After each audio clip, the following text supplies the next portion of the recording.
नमस्कार, आपका स्वागत है एग्ज़ाम कॉन्सेप्ट में। आज हम करेंगे क्लास 9th की जो नई एनसीईआरटी आई है सोशल साइंस की, उसका चैप्टर 9 जो कि है अंडरस्टैंडिंग डेमोक्रेसी। तो ठीक है, हम शुरू करते हैं।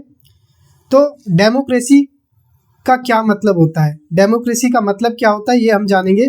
तो डेमोक्रेसी जो वर्ड है वो एक ग्रीक वर्ड डेमोक्रेटिया से निकला है, जिसमें डेमो का मतलब होता है पीपल, मतलब लोग, और क्रेटिया का मतलब होता है पावर। यानी हम कह सकते हैं कि डेमोक्रेसी का जो मतलब होता है वो होता है रूल बाय पीपल, मतलब लोगों के द्वारा जो शासन किया जाता है उसे ही कहते हैं हम डेमोक्रेसी। ठीक, तो सबसे पहले डेमोक्रेसी कहाँ आई थी? तो ऐसा माना जाता है कि जो एथेंस नाम का एक देश था, वहाँ पे सबसे पहले आई थी डेमोक्रेसी। तो वहाँ पे डेमोक्रेसी कैसी थी? तो वहाँ पे जो मेल पॉपुलेशन थी, जो लड़कों की या मर्दों की जो पॉपुलेशन थी, सिर्फ मेल, उनको ये इजाज़त थी कि वो वोट देके अपने रिप्रेजेंटेटिव को, अपने नेता को चुन सकते हैं, चाहे वो गरीब हो या अमीर हो। मतलब कि मेल पॉपुलेशन में चाहे कोई लड़का गरीब हो या अमीर हो, वो उसे वोट देने की इजाज़त थी। और वो फ्री था किसी को भी वोट देने के लिए, मतलब उस पर किसी प्रकार का दबाव नहीं होता था। वो जिसको चाहे उसको वोट दे सकता था, और जिसके लिए वो असेंबली में बोलना चाहे उसके लिए वो बोल सकता था। हालांकि जो एथेंस में जो डेमोक्रेसी थी वो डायरेक्ट डेमोक्रेसी थी, मतलब लोग डायरेक्टली खुद का डिसीजन लेते थे। सारे जितने भी मर्द होते थे वो इकट्ठा होते थे और किसी टॉपिक पे डिसीजन लेते थे। तो हम अगर डेमोक्रेसी का डेफिनेशन देखें तो डेमोक्रेसी की डेफिनेशन क्या है? डेमोक्रेसी एक ऐसा फॉर्म ऑफ गवर्नमेंट है जिसमें जो रूलर होते हैं वो इलेक्ट किए जाते हैं। किसके द्वारा? लोगों के द्वारा। मतलब जो हम पे शासन करेंगे वो उसे चुन के या उसका इलेक्शन करके कौन भेजता है? तो लोग भेजते हैं, जैसे कि भारत में भी होता है। इसमें यह होता है कि दो तरीके से हम डेमोक्रेसी को देखते हैं। एक होती है डायरेक्ट डेमोक्रेसी, जिसमें लोग खुद से ही किसी फैसले को लेते हैं। एक होती है इनडायरेक्ट डेमोक्रेसी। इनडायरेक्ट डेमोक्रेसी क्या होती है? जिसमें हम अपने नेता को चुन के लोकसभा या संसद में भेजते हैं ताकि वो हमारे लिए कानून बना सके। डेमोक्रेसी के बारे में जो पूर्व राष्ट्रपति है अमेरिका के, यूनाइटेड स्टेट्स ऑफ अमेरिका के, उन्होंने एक डेफिनेशन दी है। क्या दी थी? कि the government of people, by the people, for the people. कि डेमोक्रेसी जो है वो एक ऐसी सरकार है जो लोगों के द्वारा है, लोगों के द्वारा है, लोगों के लिए है और लोगों से है।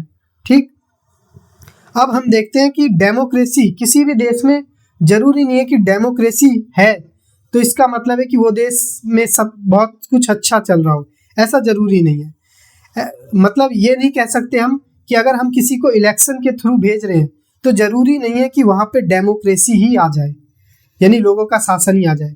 क्यों? ऐसा क्यों नहीं है? कई एग्जाम्पल हुए इतिहास में, जैसे कि हिटलर और मोसोलिनी। हिटलर और मोसोलिनी जो थे ये पहले जनता के द्वारा ही चुन के आए थे, ये इलेक्टेड थे पीपल के द्वारा, लोगों के द्वारा ही चुन के आए थे। पर बाद में जो इनकी पॉलिसी थी वो लोगों के लिए नहीं थी। बाद में ये धीरे धीरे ये लोग तानाशाह बन गए और इन्होंने डेमोक्रेसी को ही खत्म कर दिया था। तो इसमें हम देखेंगे कि डेमोक्रेसी में क्या होता है कि लोग जो है अपनी नेता को चुन के भेजते हैं या सरकार को चुनते हैं। तो इसमें लोगों का क्या मतलब होता है? इसमें लोगों का मतलब क्या है? अगर हम देखेंगे कि ग्रीक के बारे में अगर देखें तो ग्रीक में जो है डेमोक्रेसी थी, मतलब लोगों को आज़ादी थी कि वो अपने नेताओं को चुन के भेज सके इलेक्ट करके। लेकिन सिर्फ ग्रीक में सिर्फ ये आज़ादी मेल को थी, जबकि वुमन और गुलाम जो स्लेव होते हैं या फिर कोई फॉरेनर जो बाहरी होते हैं उनको वोट देने का अधिकार नहीं था, सिर्फ मेल को अधिकार था। जबकि हम देखें स्विट्ज़रलैंड में, तो स्विट्ज़रलैंड ने औरतों को वोट देने का अधिकार जो है वो 1971 में ही शुरू किया था। इसके बाद देखें कि डायरेक्ट डेमोक्रेसी कई जगह स्विट्ज़रलैंड में जो डायरेक्ट डेमोक्रेसी है, मतलब वहाँ पे लोग किसी भी मुद्दे पे सभी लोग मिलके रेफरेंडम करते हैं, वोट करते हैं। तो स्विट्ज़रलैंड में डायरेक्ट डेमोक्रेसी है। लेकिन इंडिया में डायरेक्ट डेमोक्रेसी क्यों नहीं है? क्योंकि इंडिया की जो आबादी है वो 140 करोड़ से ऊपर है, तो हर कोई जाके संसद में नहीं बैठ सकता, हर कोई हर एक मुद्दे पे डिसीजन नहीं ले सकता। इसलिए हम लोग क्या करते हैं, हम लोग इनडायरेक्ट डेमोक्रेसी में मानते हैं। मतलब इंडिया में इनडायरेक्ट डेमोक्रेसी या जिसे रिप्रेजेंटेटिव डेमोक्रेसी है वो फॉलो किया जाता है। मतलब हम पहले अपने नेताओं को चुनते हैं और उन्हें संसद में भेजते हैं, फिर वो हमारे लिए किसी भी मुद्दे पे कानून बनाते हैं। ऐसा इसलिए कि हर कोई अपने काम में बिजी होता है, तो हर किसी के पास इतना टाइम नहीं है कि वो संसद में जाके अपने लिए कानून बनवाए। इसलिए पार्लियामेंट्री, अब देखते हैं कि पार्लियामेंट्री डेमोक्रेसी जो होती है उसमें जो है मेजॉरिटी जो वोट जीतता है इलेक्शन में वही अपनी सरकार बनाता है।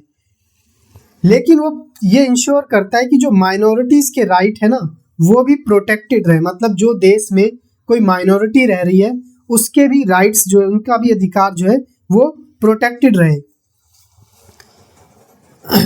लेकिन हर गवर्नमेंट जो होती है वो अपने इलेक्शन के लिए कुछ लोगों पे रिस्ट्रिक्शन लगाती है। जरूरी नहीं है कि हर डेमोक्रेसी में या रिप्रेजेंटेटिव डेमोक्रेसी जो होता है उसमें हर कोई वोट कर सके, ये जरूरी नहीं है। कई जगह पे कुछ सिस्टम लगे होते हैं, जैसे कई देश में होता है कि जो माइनॉरिटी है वो नहीं दे सकती वोट, कई जगहों पे होता है कि फॉरेनर्स है वो नहीं दे सकते। इसी तरह इंडिया में है कि जैसे इंडिया में कैसे है कि 18 साल से कम का कोई भी वोट नहीं कर सकता। मतलब 18 से ऊपर ही होना चाहिए तभी वो वोट कर सकता है। और कई देशों में क्या है कि जिसने क्राइम किया या क्रिमिनल है वो वोट नहीं कर सकता। हालांकि इंडिया में ऐसा नहीं है, इंडिया में अगर किसी ने क्राइम भी किया है तो वो भी वोट कर सकता है। लेकिन इंडिया में 18 साल के या 18 साल या 18 साल से ऊपर का होना चाहिए वोट करने के लिए। और जरूरी नहीं है, कई देशों में होता है कि वो हर किसी का वोट नहीं लेते, तो ये भी होता है। अब देखते हैं कि इंडिया में डेमोक्रेसी कब से थी, कब से थी। तो इंडिया में जो डेमोक्रेसी है ना ये आज से नहीं, एंशिएंट टाइम से, मतलब प्राचीन काल से इंडिया में डेमोक्रेसी है। अगर हम देखें वैदिक सोसाइटी, अगर वैदिक सोसाइटी के बारे में देखें जो कि ईसा मसीह के जन्म से 1500 साल पहले था, तो वहाँ पे भी डेमोक्रेसी यानी लोगों का शासन या लोकतंत्र फॉलो किया जाता था। कैसे? तो वैदिक सोसाइटी में भी कई इंस्टीट्यूशन थे, जैसे सभा या समिति थी। सभा हुआ करती थी वहाँ पे भी और समिति हुआ करती थी। ये क्या हुआ करती थी? ये एक तरीके की डेमोक्रेटिक बॉडी हुआ करती थी जहाँ पे लोग मिलके अपने बारे में डिसीजन लेते थे। और ये ना ही सेंट्रलाइज थी, मतलब ना ही ये राजा के द्वारा केंद्रित थी और ना ही ये हेरिडेटरी थी। हेरिडेटरी का मतलब कि इसमें जो डिसीजन लेते, जो न्याय देते इस सभा और समिति में जो लोग हिस्सा लेते वो वंशानुगत नहीं थे। मतलब ये नहीं कि एक आदमी है तो उसका बेटा इसमें हिस्सा लेगा, कोई भी हिस्सा ले सकता था। तो ये वैदिक सोसाइटी में ऐसा होता था। और देखिए तो वैदिक टाइम में असेंबली जो हुआ करती थी उसमें सभा और समिति जो होती थी वो इम्पॉर्टेंट रोल भी प्ले करती थी गवर्नेंस के लिए। और ये एडवाइस देती थी किंग को, जो वहाँ के राजा थे। इसका मतलब ये, इससे हमें ये पता चलता है कि जो राजा था ना वो एब्सोल्यूट पावर नहीं रखता था वैदिक टाइम में। मतलब इसमें जो राजा था वो एडवाइस लेता था इन सभा और समिति की भी। इसके बाद अगर हम महाजनपद में देखें तो महाजनपद जो कि 600 BC से लेकर 400 BC, मतलब ईसा मसीह के जन्म से 600 साल पहले से लेकर ईसा मसीह के जन्म से 400 साल पहले में महाजनपद किंगडम हुआ करता था। तो वहाँ पे भी कई जो महाजनपद थे वो वहाँ पे डेमोक्रेसी या लोकतंत्र हुआ करता था। उनमें से एक था वज्जी। तो वज्जी में क्या था?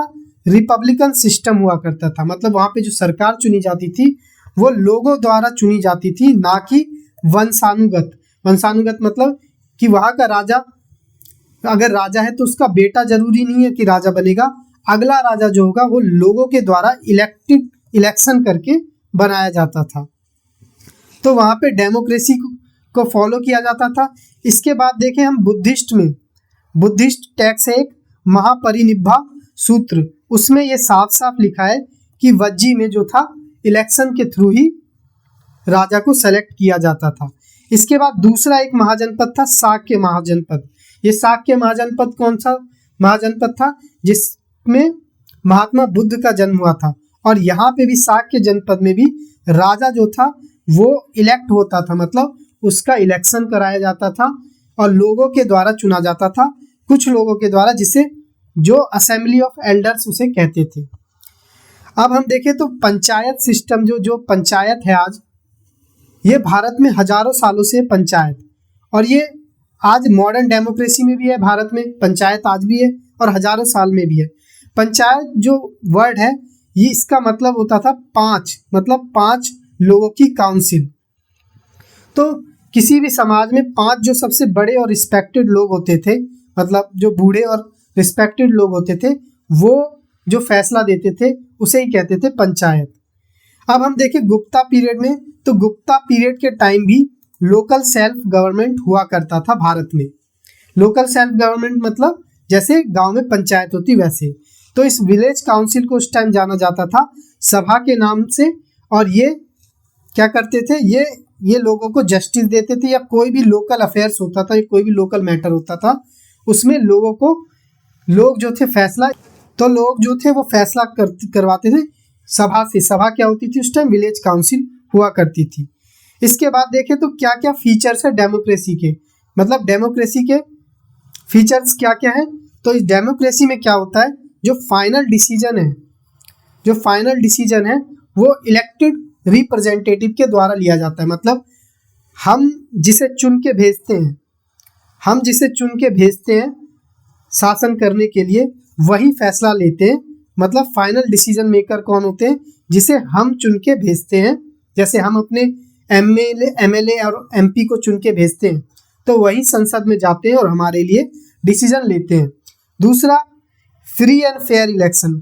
तो डेमोक्रेसी में क्या होता है कि फ्री और फेयर इलेक्शन होना बहुत जरूरी है। क्यों? कि वोटर जो होता है वो ऑनेस्ट होना जरूरी है। दूसरा, वोटर जो होता है वो फ्रीली वोट दे, मतलब कि उस पर किसी प्रकार का प्रेशर ना हो। तीसरा, वोटर जो हो उसको ये आज़ादी होनी चाहिए कि वो किसी को भी चुन सके। और चौथा, इलेक्शन जो है वो रेगुलरली कराया जाए, ये नहीं कि 5 साल में इलेक्शन होने तो 10 साल में हो रहे, और उसको स्ट्रिक्टली इम्प्लीमेंट किया जाए। जैसे इंडिया में कौन है, इलेक्शन कमीशन है, ये फ्री और फेयर इलेक्शन करवाता है। तो ये फीचर होते हैं डेमोक्रेसी के। तो डेमोक्रेसी में क्या होता है, रिप्रेजेंटेटिव जो होता है वो डिसीजन लेता है हमारे लिए, और फ्री और फेयर इलेक्शन होता है। और वो कैसे होना चाहिए कि वोटर जो होता है ऑनेस्ट होना चाहिए और फ्रीली वोट करे, ना किसी प्रेशर में ना आए, और वहाँ के जो इलेक्शन जो भी करवा रहे हैं वो उसको इंश्योर करे कि वो रेगुलरली और स्ट्रिक्ट तरीके से करवाए इलेक्शन। फिर और दूसरा देखें तो यूनिवर्सल सफरेज का मतलब है कि हर कोई इलेक्शन के लिए, मतलब इलेक्शन में वोट करने का अधिकार हो, मतलब हर किसी को राइट टू वोट हो इलेक्शन में। उसके साथ किसी भी प्रकार का डिस्क्रिमिनेशन नहीं होना चाहिए। किस बेस पे, कलर के बेस पे, या कास्ट के बेस पे, या उसके धर्म के बेस पे, या उसके जेंडर के बेस पे। हमने देखा था कि एथेंस में क्या था, सिर्फ मेल वोट कर सकते थे, तो फीमेल नहीं कर सकती थी।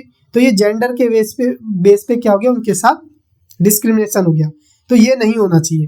तो डेमोक्रेसी में जितने भी एडल्ट सिटीजन हैं जिनकी उम्र 18 से ऊपर है, उन्हें वोट करने का अधिकार होता है। और ये जो यूनिवर्सल सफरेज है कि कितना एज रखना चाहिए, ये सरकार डिसाइड करती है। तो भारत में 18 साल है, 18 साल से कोई भी ऊपर का जो होता है वो इलेक्शन में वोट देने के लिए एलिजिबल होता है, जबकि कई देशों में ये 16 साल भी होता है।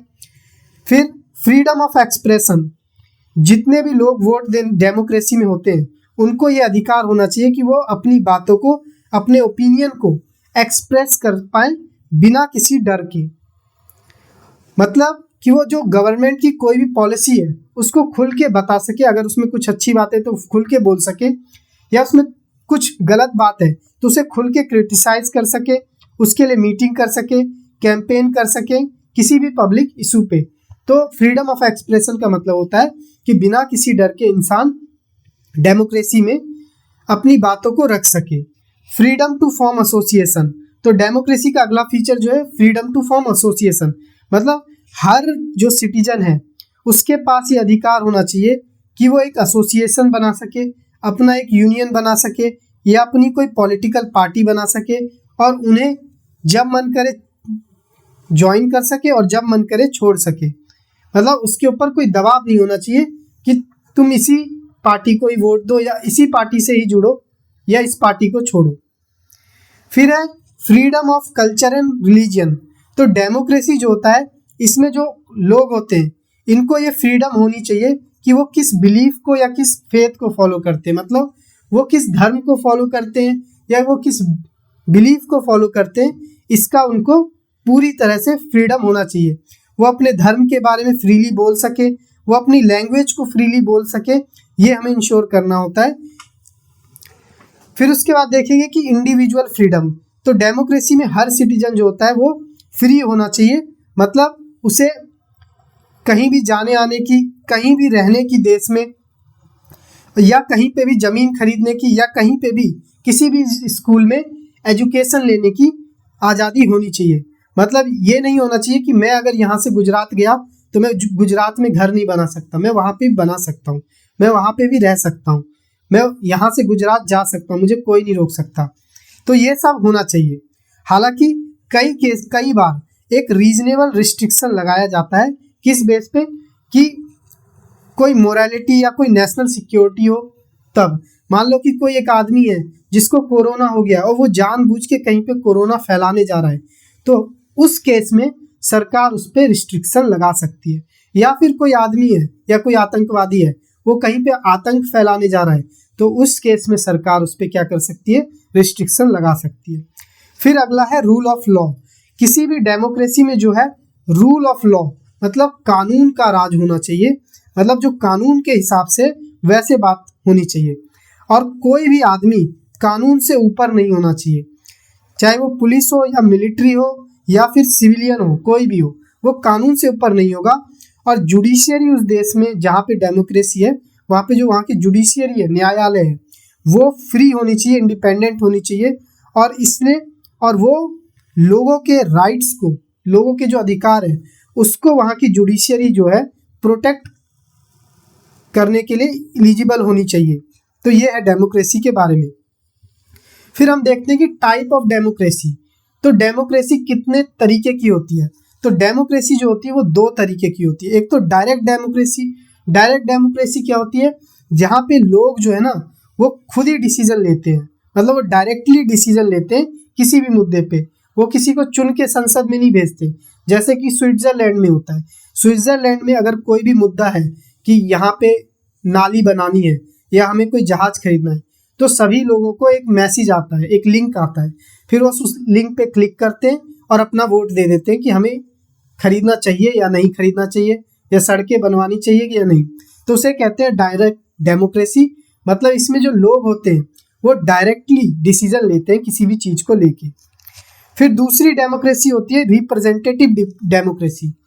रिप्रेजेंटेटिव डेमोक्रेसी में क्या होता है कि लोग जो होते हैं वो ही मेन होते हैं, मतलब सुप्रीम जो पावर होती है वो लोगों के ही पास होते हैं। पर लोग क्या करते हैं, अपनी जगह अपने एक रिप्रेजेंटेटिव को या अपने एक नेता को इलेक्ट कर लेते हैं या इलेक्शन कर लेते हैं, उसे चुन के भेजते हैं।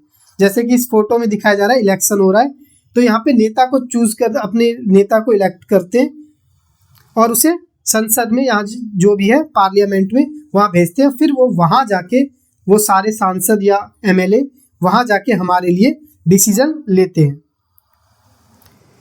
तो भारत में किस तरह की डेमोक्रेसी पाई जाती है ये भी देखेंगे। अब वर्ल्ड में कितने तरह की डेमोक्रेटिक सिस्टम पाई जाती है। रिप्रेजेंटेटिव, अब देखा हमने कि रिप्रेजेंटेटिव डेमोक्रेसी ही ज़्यादा देश में फॉलो होती है। क्यों? क्योंकि देश का हर आदमी डायरेक्ट डेमोक्रेसी यानी डायरेक्ट डिसीजन में पार्टिसिपेट नहीं हो सकता, क्योंकि इतने लोग संसद में बैठेंगे कैसे, और हर किसी को काम होता है। इसलिए दुनिया में ज़्यादातर रिप्रेजेंटेटिव डेमोक्रेसी होती है। तो हम देखेंगे रिप्रेजेंटेटिव डेमोक्रेसी जो होती है, जिसमें हम नेता को इलेक्ट करके भेजते हैं, वो कितने तरीके की होती है। तो रिप्रेजेंटेटिव डेमोक्रेसी जो होती है वो दो प्रकार की होती है। पहला पार्लियामेंट्री डेमोक्रेसी। पार्लियामेंट्री डेमोक्रेसी क्या होती है, तो पार्लियामेंट्री डेमोक्रेसी एक सिस्टम है गवर्नमेंट का, जिसमें क्या होता है, एग्जीक्यूटिव जो होता है वो अपनी पावर कहाँ से लेता है, लेजिस्लेचर से, और लेजिस्लेचर के ही प्रति अकाउंटेबल होता है। तो पार्लियामेंट्री सिस्टम में क्या होते हैं, पार्लियामेंट्री सिस्टम में तीन वो होते हैं, इसके तीन वो होते हैं। पहला, पार्लियामेंट्री सिस्टम में तीन पार्ट होते हैं। पहला क्या होता है, एग्जीक्यूटिव, और दूसरा क्या होता है, लेजिस्लेचर, और तीसरा क्या होता है, जुडिशियरी।